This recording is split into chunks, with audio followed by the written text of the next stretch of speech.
Yep.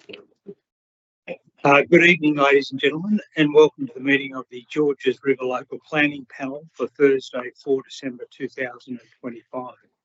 My name is Graham Brown and I'm the chair of this panel.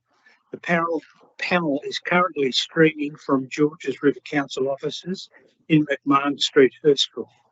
The panel members who make up the panel today, apart from myself, are Judith Clark, expert panel member, Larissa Ozog, an expert panel member, and Andrew Lukopoulos, being the community representative on this panel. We are the panel who have been appointed by the Minister for Planning to determine specified development applications, including the development applications that are on the agenda today, in accordance with the requirements of the Environmental Planning and Assessment Act. The Georges River Local Planning Panel acknowledges the Bidjigal people of the Eora Nation, who are the traditional custodians of all lands, waters and sky in the Georges River area. We pay our respects to elders past and present and extend that respect to all Aboriginal and Torres Strait Islander people who live, work and meet on these lands. I am required to advise you that under the provisions of the Environmental Planning and Assessment Act, this meeting of the panel is being live streamed and will be made available on Council's website. In accordance with the revised meeting protocols, interested parties wishing to make representation to the panel were requested to register a summary of their interests. A total of 2 registrations were received and forwarded to the panel. The panel have received the registrations and advised the council officers they wish to hear oral submissions from the following persons, who will be called during the course of this meeting in order of the items as published in on the council's website. Speaker number 1 is Mr. Robbie Rogerson, and speaker number 2 is Chris Catras.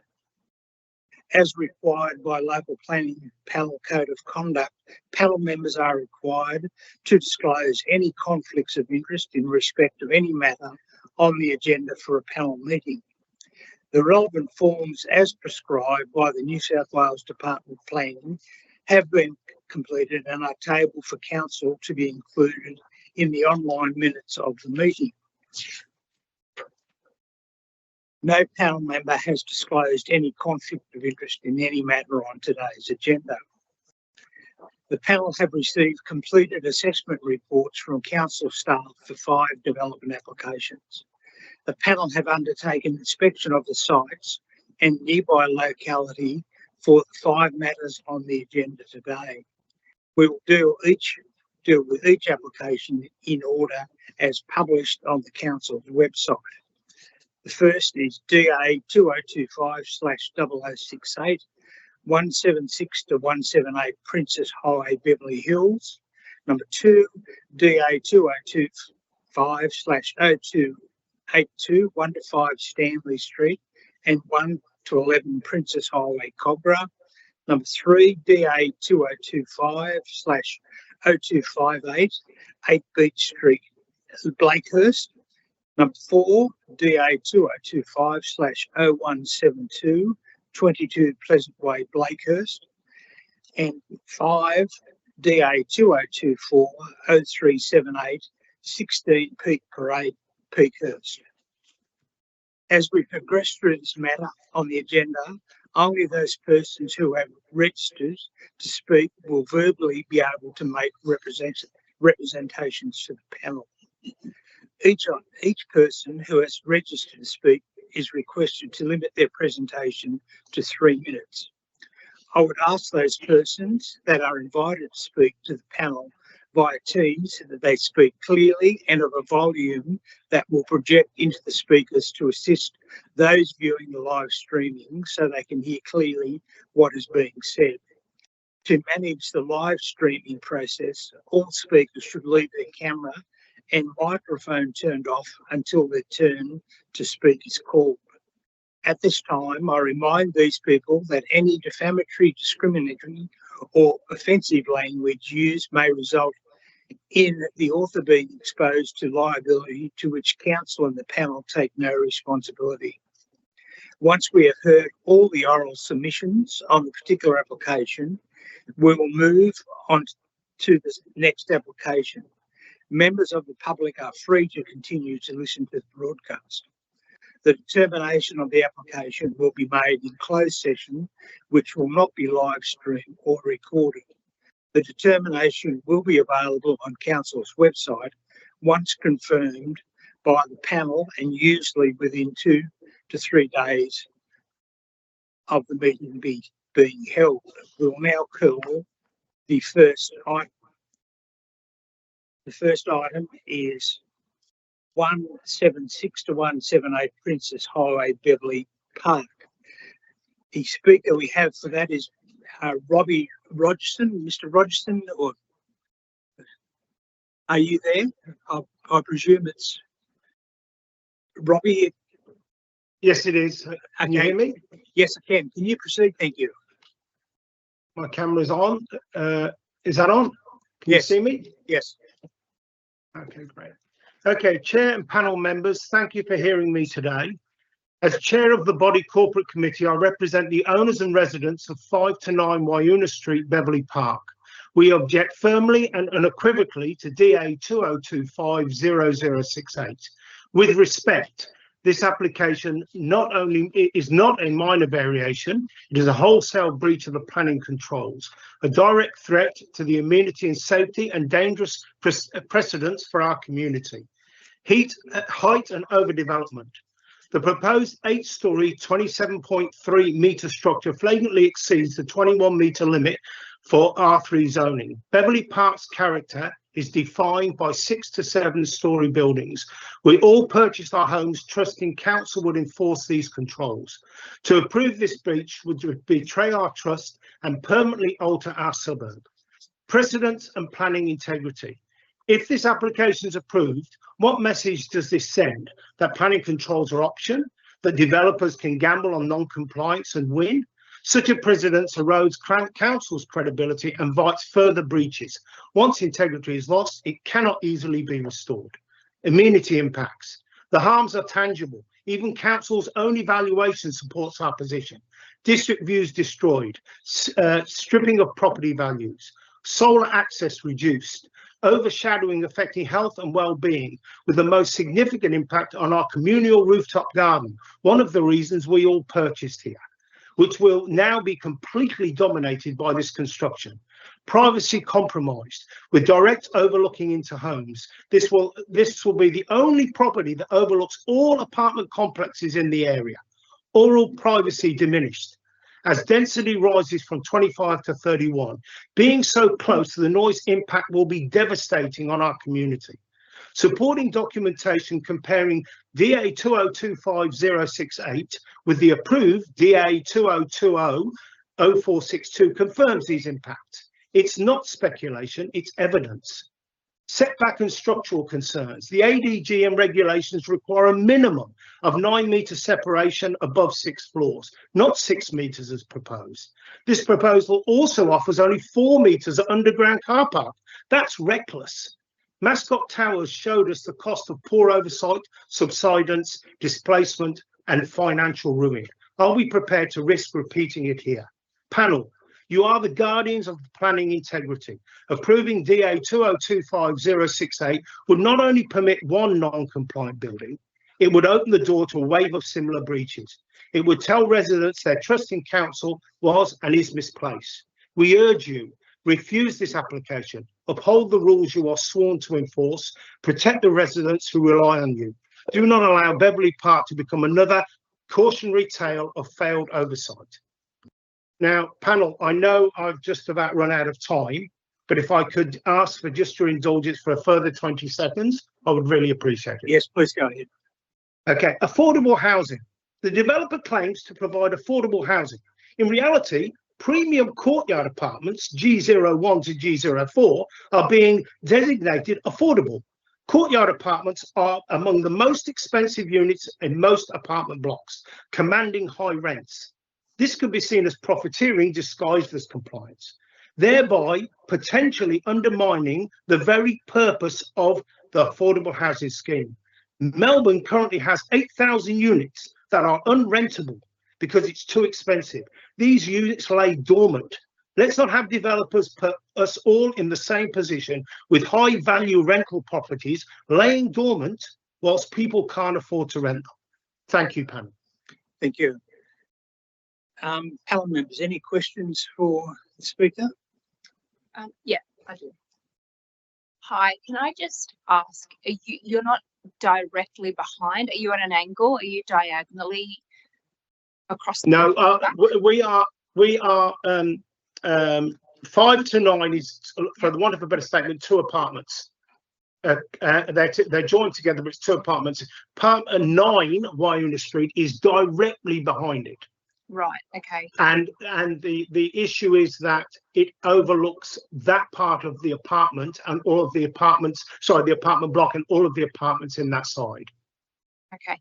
And I just wanted to ask you, are you just aware that the state government has a policy for allowing, and it's obviously subject to a lot of design criteria and also amenity impacts and environmental obviously impacts, but there are new planning provisions for any medium density or higher density to be afforded a bonus height and floor space provision if affordable housing is provided into a development. I just didn't know if you're aware of that. Yeah, fully aware of that, and I've spoken to our local member, and I have written to the planning minister in respect to this matter, and that is that it's okay saying it's affordable housing, but it's not affordable because people will not be able to pay those rents. So it's a guise to get higher.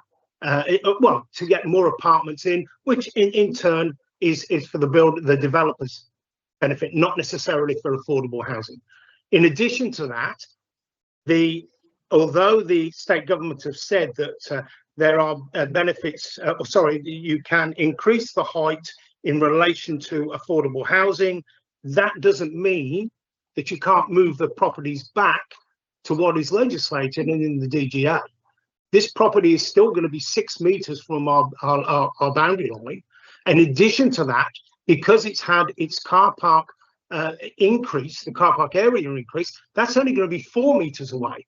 The danger to our property of cracking or subsidence increases phenomenally. So it's okay to say you can have the affordable housing and we will increase it and we will give you that, but the developer's got to meet the other guidelines, surely. Yeah, no, appreciate that. Thank you. I just didn't know if you're aware of the policy provisions. Thanks. No other questions? No. Thank you. Thank you, Mr. Rogerson, for your time. There are no other speakers for this item. There are also no speakers registered for items 2 and 3, so we'll move to item 4, which is an application at 22 Pleasant Way, Blakehurst. In relation to this matter, we have Chris Catras, who is registered to speak. Chris, can you make yourself known? I can hear you, panel. How are you? Good. Can you proceed? Thank you. Yep, not a problem. So, firstly, thank you for your time today, panel. I won't speak at vast length.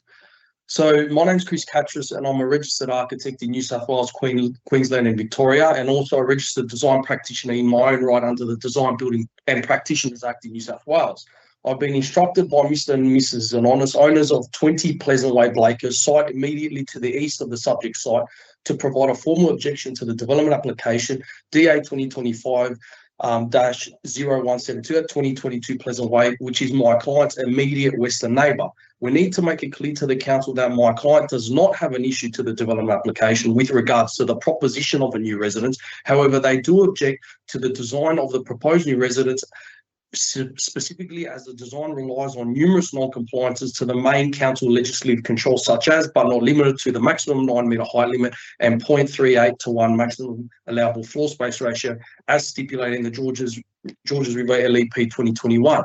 There are some main points as well, which include that my client has not spoken with any other person, is not ganging up on the applicant. They are not sure also if there has been any amended plans that address our objection letter dated 12th of May. The sectional drawings, especially along the eastern boundary interface, are quite vague on the extent of excavation on my client's site.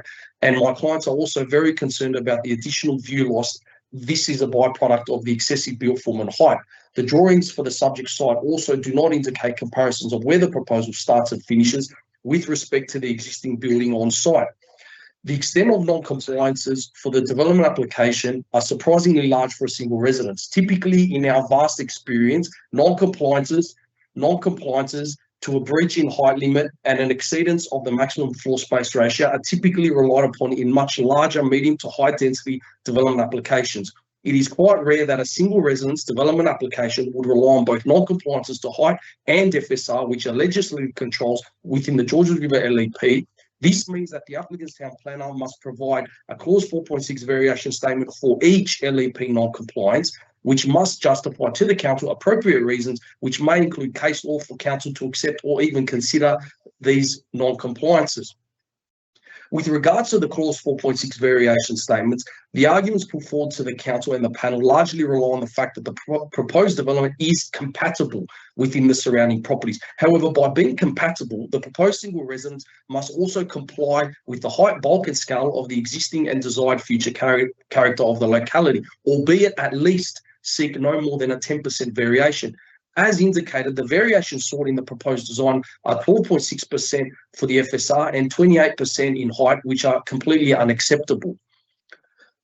Councils have also prepared controls for single residences that are not unreasonable. What is unreasonable is to propose a single residence that seeks a 28% variation to the maximum height limit and a 12.6 variation to the maximum floor space ratio. It is reasonable and fair for the designers of a single residence to possibly consist of non-compliances with the council's development control plans, which are seen as guidelines. However, the fact that the important LEP legislative controls are not abided by is not reasonable, nor is justifiable for a small-scale development. The proposition of a large imposing residence along the eastern interface of my client's property also creates somewhat of a wind tunnel effect, and the walls along my client's boundary line will be completely blank with very little variation. Another concern that my clients have... Patrick, can you wind up? You've well past your 3 minutes. Thank you. Yes. Just another couple seconds, yes, panel. Please go ahead. Yeah, basically, I also wanted to point out to the panel that the shadow diagrams prepared with the DA are completely inaccurate. They do not communicate the full extent of the overshadowing to the east, so they need to be amended. And also, lastly, my client has numerous privacy concerns and concerns with cut and fill regarding inaccuracies with cut and fill, and also large expanses of glass along the eastern interface, which should be mitigated in some way, shape or form using frosted glass or highlight windows. In conclusion, my clients fundamentally do not have an issue with the proposition of a new residence, but the design does consist with an abnormally large amount of non-compliances, and my clients deem this as totally unacceptable. If the panel were to approve this development application, it would set up an unreasonable precedent whereby a development application may be approved for a low-scale development that does not adhere to the height controls and the controls surrounding the maximum gross floor area, notwithstanding the impacts that these exceedingly larger residences have on the amenities of the neighbouring properties. Thank you. Thank you. I'll just ask any panel members if they have any questions. No, thank you for your time. Thank you, panel. Thank you. There are no registered speakers for the last item, so I'll officially close the meeting and thank those who spoke today for their attendance. Thank you.